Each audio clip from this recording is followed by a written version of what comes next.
Salut les amis, j'espère que vous allez bien et bienvenue une fois de plus sur une nouvelle vidéo. Aujourd'hui, nous allons voir comment mixer une voix lead facilement avec les VST internes à FL Studio. Et nous allons également voir comment faire du mastering avec les VST internes à FL Studio. Avant de poursuivre cette vidéo les gars, si vous êtes nouveau sur la chaîne, je tiens à rappeler que j'ai mis à votre disposition une source lead vocale que voici. C'est ça, c'est ma box source lead vocale. Là, j'ai à ma disposition une template Panda. Et dans ce preset Anki Gamer, si je peux le dire ainsi, il est composé de 3 fichiers. Un fichier pour la lead vocale, un fichier pour la compression lead vocale et un fichier pour pouvoir élargir sa voix dans le mix facilement. Et également, vous trouvez une vidéo explicative qui vous dira comment est-ce que vous devriez utiliser ce template entre guillemets, ce preset bien évidemment. Là, j'ai également ma template. En fait, elle est composée de tout ce qui se rapproche sur la composition, sur le mixage. En fait, la seule chose que vous avez lieu de faire, c'est de faire quoi? Composer et faire un route tout discret dans tous les éléments possibles de cette composition. Ça va vous permettre de gagner un temps fou. Je pense que j'ai mis quelques effets bien évidemment dans cette template en ce qui concerne bien évidemment l'égalisation sur tous vos instruments. Bref, je ne voudrais pas vraiment être très long par rapport à cette vidéo. Nous allons directement entrer dans le vif du sujet. Comme je l'ai dit au début de la vidéo, nous allons voir comment faire un mastering et comment mixer notre voix lead facilement. Nous allons d'abord écouter le rendu final. Je suis allé directement sur une partie la plus surchargée de mon morceau pour que vous écoutiez le résultat final. Nous allons écouter cela ensemble et je vais vous décortiquer comment est-ce que je me suis pris pour avoir un tel résultat. Nous écoutions. Toyota Carina, le meilleur chocolat c'est Tardina. C'est amer comme le Corona, hein, rapide comme le Corona. Je n'aimais pas avoir les matamola, I don't like palabre. Tu connais, je suis un gabantou. De secondes, je suis moi, je m'en fous. Les radios seront toujours partout. Au fait, mon vrai nom là c'est Mango. On parlait de l'animal, têtu, je le suis bien mal. Oui, il y a le dingue, il y a le mal. Te faire jamais parce que moi je t'aille. Tu connais celui qui te parle. Quand je fais, je me taille. Quand c'est fait, je me taille. Là c'est moi qui te parle. La meilleure attaque c'est la défense. Tu respectes un bon mais la puissance. Je sais ça pas dans tous les sens. Rap comme des délire me fait à la carence. Tu bouges la tête et c'est le man. Sauf que ça moula est un canage. Hey, tu as moi seulement. Moi là je suis bon un peu seulement. Maintenant nous allons écouter cela sans effet. Je vais désactiver tous mes effets et ça donne ceci. Toyota Carina, le meilleur chocolat c'est Tardina. C'est amer comme le Corona, hein, rapide comme le Corona. Je n'aimais pas avoir les matamola, I don't like palabre. Tu connais, je suis un gabantou. De secondes, je suis moi, je m'en fous. Les radios seront toujours partout. Au fait, mon vrai nom là c'est Mango. On parlait de l'animal, têtu, je le suis bien mal. Oui, il y a le dingue, il y a le mal. Te faire jamais parce que moi je t'aille. Bref, vous avez écouté un petit bout de cette musique, si je peux le dire entre guillemets. Là, la première des choses qu'il faudrait constater est que quoi, la prod en question est déjà masterisée. Ça veut dire que quoi, nous n'avons vraiment pas grand chose à faire.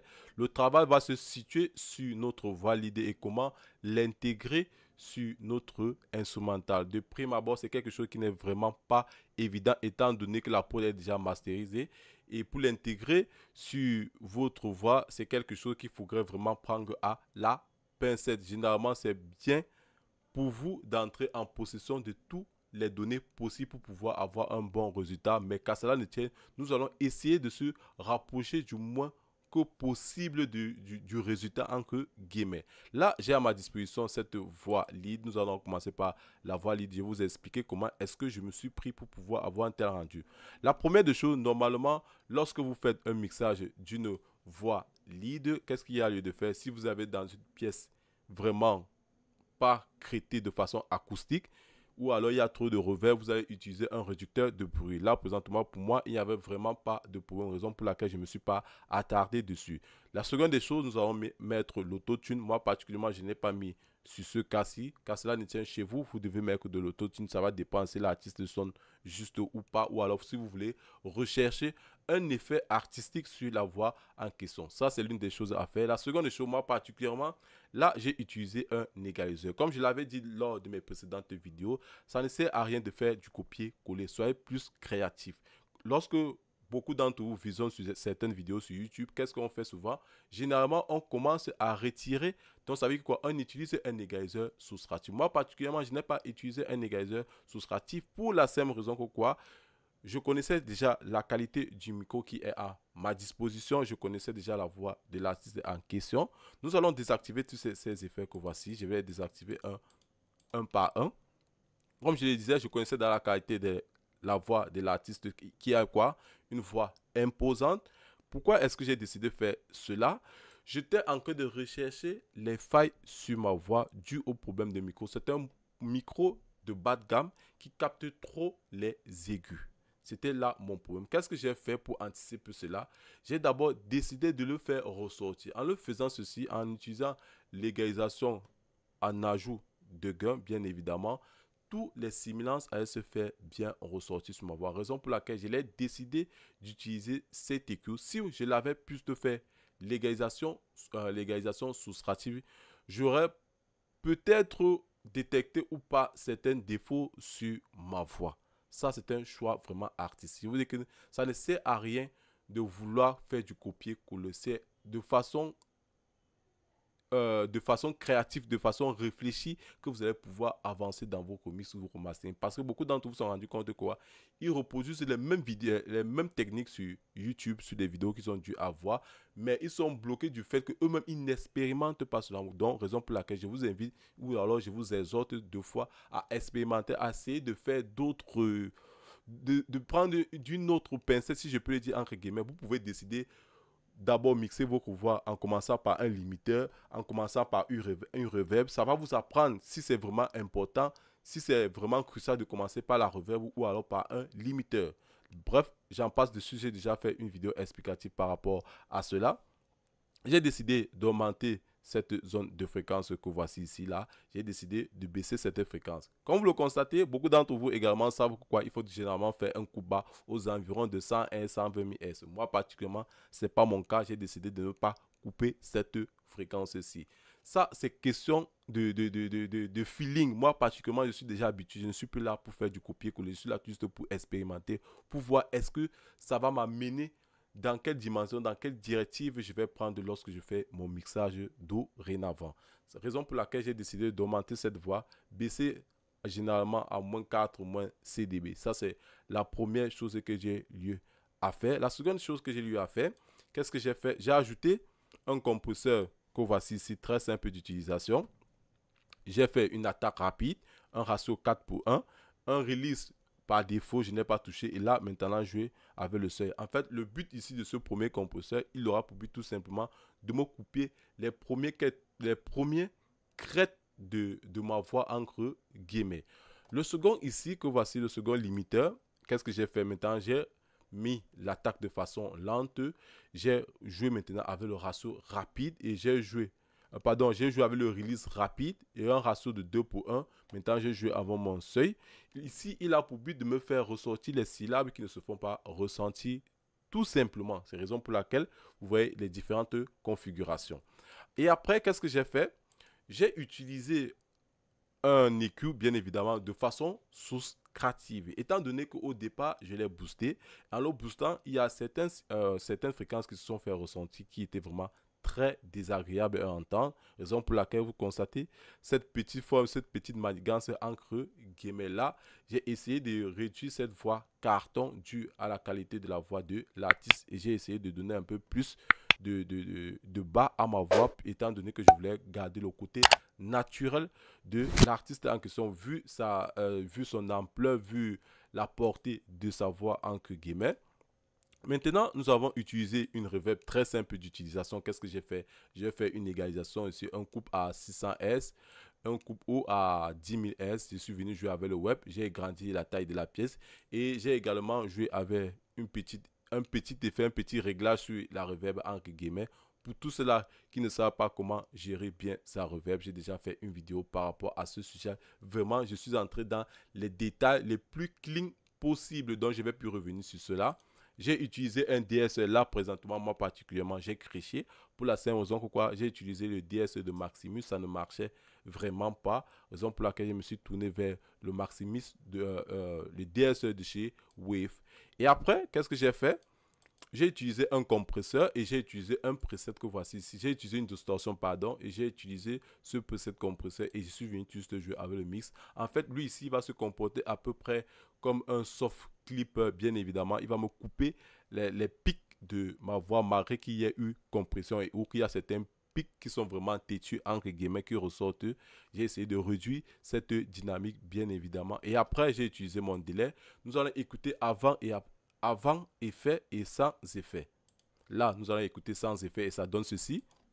Toyota Carina, le meilleur chocolat c'est Tartina, c'est amer comme le coro. Focalisez-vous pardon sur cette zone ici là. Les pics les plus hauts se trouvent à moins 15 dB et vous allez rendre compte que quand je vais ajouter l'effet, je serai toujours à moins 18 dB, mais la voix vraiment va se faire bien ressortir. Écoutons cela. Toyota Carina, le meilleur chocolat c'est Tartina, c'est amer comme le Corona, hein, rapide comme le Avec Corona. effet maintenant. Je n'aimais pas avoir les matamola, I don't like palabre, hein. Tu connais, je suis un gars bantou. De ce qu'on dit sur moi, je m'en fous. Les radios seront toujours partout. Au fait, mon voix. Là, vous vous rendez compte que je suis à moins 18 dB, mais ma voix se fait plus ressentir. Alors, avec effet, bien évidemment, et sans effet, j'étais à moins 15 dB. C'était vraiment bas, si je peux le dire, ça ne se fait pas bien ressenti dans mon mix. Maintenant, sur mon égaliseur que voici, j'ai utilisé un crash pick. Je pense que j'ai déjà eu également à faire une vidéo par rapport à cela. En fait, la voix, on va le mettre en mode sidechain. En fait, le but ici est de faire asseoir notre voix dans l'instrumental entre guillemets. Je ne vais pas revenir dessus étant donné que j'ai déjà eu à faire cela par le passé. Qu'est-ce que je fais? Je fais juste un sidechain to distract. Je viens ici. Je l'active. Je choisis ma voix. Je joue maintenant avec le low cut et le high cut. Vous voyez cette zone de fréquence ici. Et après, je joue maintenant avec l'effet en question pour voir comment est-ce que ma voix peut s'asseoir dans le mix facilement. Et après, qu'est-ce que j'ai fait? Je me suis rendu compte que la prod manquait un peu de side, si je peux le dire ainsi, ça manquait de side. Bien évidemment, qu'est-ce que j'ai fait? J'ai utilisé le patcher de chez FL Studio. Que voici, j'ai utilisé ce preset pour pouvoir augmenter, étant donné que je n'avais pas toutes les informations possibles. L'instrumental en question est déjà masterisé, vous ne pouvez rien toucher. D'autres raisons pour laquelle j'ai utilisé le mode de Minside pour pouvoir essayer de soulever ce côté brillant de l'instrumental entre guillemets. Ça, c'est l'une des choses que j'ai eu de faire. Maintenant, nous allons tourner directement vers le mastering en question très rapidement. Qu'est-ce que j'ai fait? Ça, bien évidemment, j'ai essayé de booster. Généralement, lorsqu'on est en phase de mastering, généralement, c'est l'égalisation soustrative. Moi, particulièrement, je ne m'attarde plus trop dessus. L'instrumental est déjà bien corrigé. Qu'est-ce que j'ai fait? J'ai essayé de mettre la voix et le snare en avant dans mon mix. Lorsque vous touchez cette partie-ci, étant donné que généralement, le kick, la basse se trouve sur cette zone-ci. Moi, je n'avais plus besoin de les mettre en avant. J'ai décidé de soulever ces parties, cette zone-ci, étant donné qu'il se trouve plus le snare, les hi-hat, peut-être le piano, le stream, sont généralement fondés sur cette zone. C'est la raison pour laquelle j'ai décidé de booster sur cela, comme vous le voyez, et j'ai abaissé sur certaines fréquences. Ça, c'est l'une des choses qui a lieu de faire. Et après, j'ai utilisé la technique qu'on appelle le glue.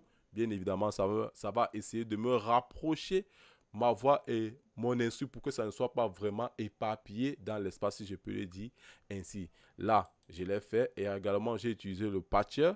J'ai utilisé le preset mixage que voici ici. Là, nous avons le mixage sous forme de compression, le mixage sous forme d'égalisation. Moi, particulièrement, j'ai utilisé le mixage sous forme de égalisation. Qu'est-ce que j'ai fait? J'ai utilisé les disruptors. Là, j'ai utilisé de la distorsion pour essayer. Cette distorsion ici aura pour but de me réduire cette plage de dynamique, si je peux le dire entre guillemets. Bien. Et après, j'ai utilisé un Maximus que voici. Le Maximus ici, je ne l'ai vraiment pas touché. Qu'est-ce que j'ai lieu de faire?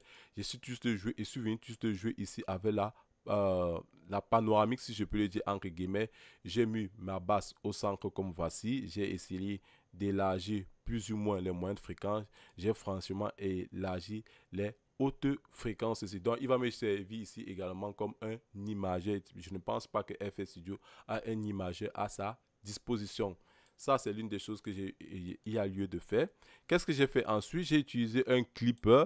Je pense également que j'ai déjà fait une vidéo par rapport au clipping. Bien évidemment, pour tous ceux-là qui veulent regarder la vidéo, les informations sont dans la description ou alors vous pouvez directement vous retourner sur la page pour fouiller.